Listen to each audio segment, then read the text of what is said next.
So today we're going to talk a little bit about the core. We do talk about the core a lot in yoga, and you'll definitely, you can Google search core and get all sorts of videos and infomercials and things that will pop up that are trying to sell you a really nice looking core. A lot of times we talk about a six-pack and the way that that might look. And that is one aspect of the core, but it's actually a very small aspect. When we're talking about core strength, it's really helpful to think of the core as starting at the shoulder hinge and going all the way down to the hip hinge, this entire trunk of the body, right? That's all around your spine and protecting the movement of the spine and that central nervous system. And most of us, due to lack of activity, due to more sedentary lifestyles or the requirements of our jobs, we end up with poor postural habits, which lead to muscle imbalances, and can then often lead to injury. Low back pain might be a mild form of that. We can sometimes have more severe, more acute injuries that will go along with the consequences of poor posture.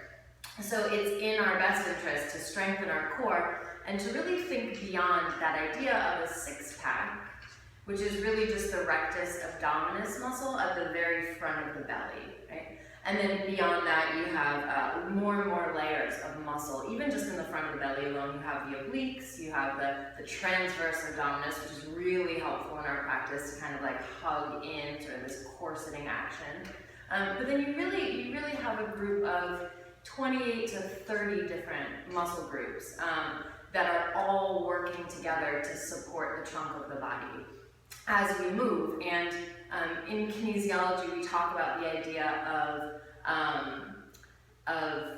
proximal stability supporting distal mobility, right? Which is a more technical way of saying that when you're well integrated and you're strong and supported in the center, that will allow for a safe and healthy range of movement, range of motion that will support reaching out into these bigger poses, going into these bigger shapes. It will support the action of reaching for something off the top shelf and not feeling like you kind of did something funny in your shoulder as you did it, because you start to move from the center of the body, right? So our goal is to create, with our practice, a lot more stability in the complete core. So today we're just going to do a short sequence that it doesn't get all of those 28 to 30 muscle groups in this one little sequence. There'll be more sequences that we'll put together for that. But it does start to take this kind of core exercise beyond that singular crunch idea, which really just targets the one muscle group of the rectus abdominis, right? So to start, if you have a block, that's great. If you don't, and you have something that looks block-like or feels like a block, you can use that. We're going to start by laying back. And you can do as many of these sets of these exercises as you'd like. I'm just going to run through one set of each so you have an idea of each exercise. So if you have a block, you can place it between your thighs. Right? And the action of squeezing in is helpful. We'll relate this later to the ideas of Mula Bandha and Uddiyana Bandha, right? But for now, all you need to know is squeeze in on the block. Right? And at the same time, pull your navel down towards the mat. Flex your feet, so there's an engagement through the legs. And we're going to interlace the hands back behind the head. Keeping a light grip, lift your head and shoulders up. And then it's helpful to, again, just draw the belly down, because sometimes it does pop up as we lift up here. And take a big breath in, and as we exhale, on each exhale, we're going to pulse up. And if you're familiar with Kapalabhati breath, you can almost think of it as like a pranayama exercise as you lift. So exhale, exhale, exhale. We'll do it for 10, 9, 8, 7, 6, 5, 4, 3, 2, and 1. We'll lower down, remove the block. And for the next exercise, we're going to bring the hands down, palms flat, and you can press into your palms. That'll give you a little bit of leverage. Again, extend the legs up, flex your feet, draw the navel in. We're gonna lower the legs 1/3 of the way and actively press out through your heels to lengthen the legs as you draw the belly button down. Hold here for a count of 5, and then lower another 1/3 of the way, and hold. 5, 4, 3, 2. We're gonna lower the heels to hover just above the ground. Pick your head and shoulders up, look at your toes. 5, 4, 3, 2. On 1, come back up, hug your knees in, and just gently rock side to side. That usually feels nice to release the mid-body.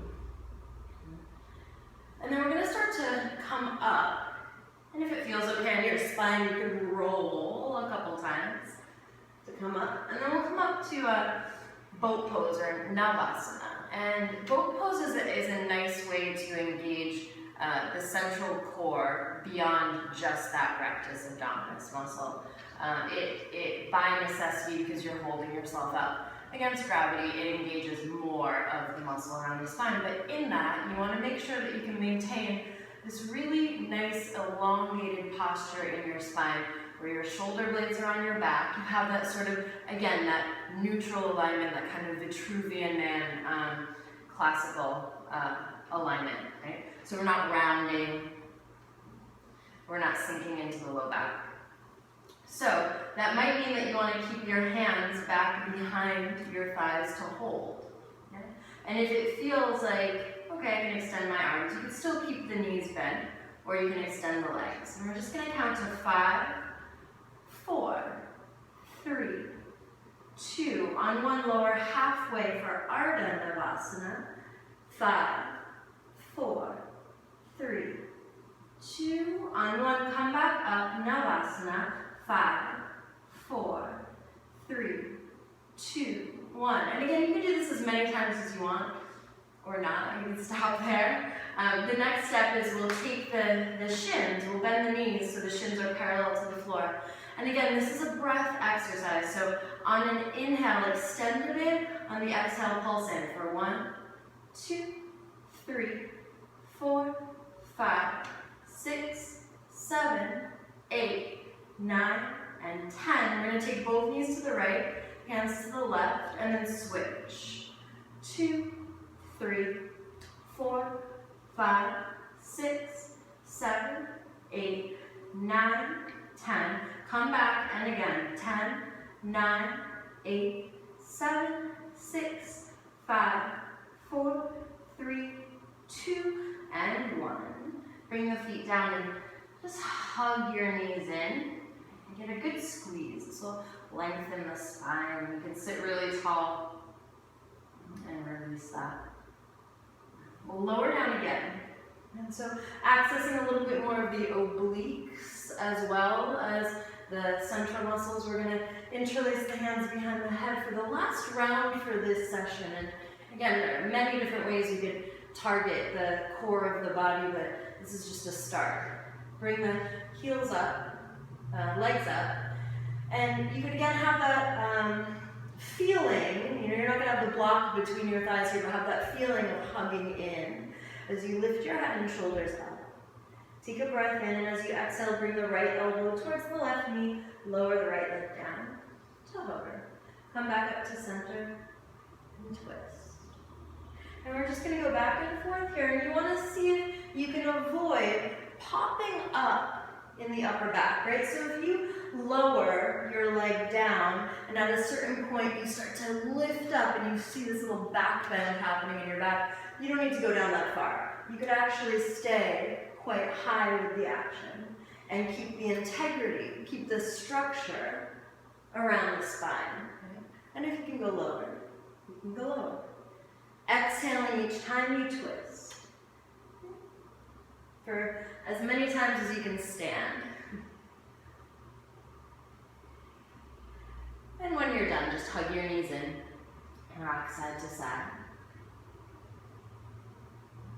And it's nice to finish with a twist. It just helps to release into the belly. So bring both knees to one side, chin in the opposite direction of your knees. Maybe you just close your eyes and take a good 3 to 5 breaths, seeing if you can draw your inhale all the way down into the pit of the belly, almost like you could use your breath to massage from the inside out. Soften those muscles, soften the areas that have just done all that work. Come back to center. We'll just twist to the other side.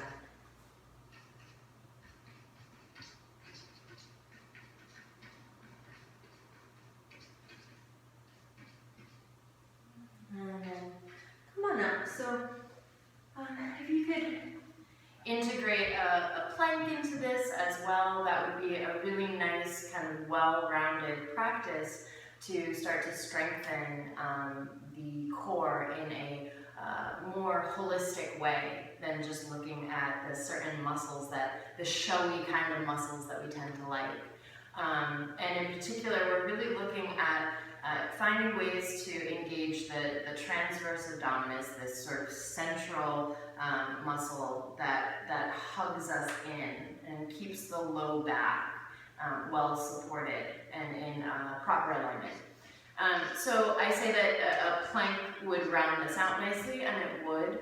Oftentimes we don't yet have the strength to hold plank for very long, so we may hold a plank and be sinking into the low back and be sinking into our weakness and be actually propagating the muscular imbalances that we're trying to get away from. So if you start with these, and then you start to feel that you've built up some familiarity with them, some facility with them, then it's starting to integrate a plank at that point would be a nice way to expand the practice. And in the future we'll do a sort of continuation of this, like where you take your core strengthening after a sequence like this.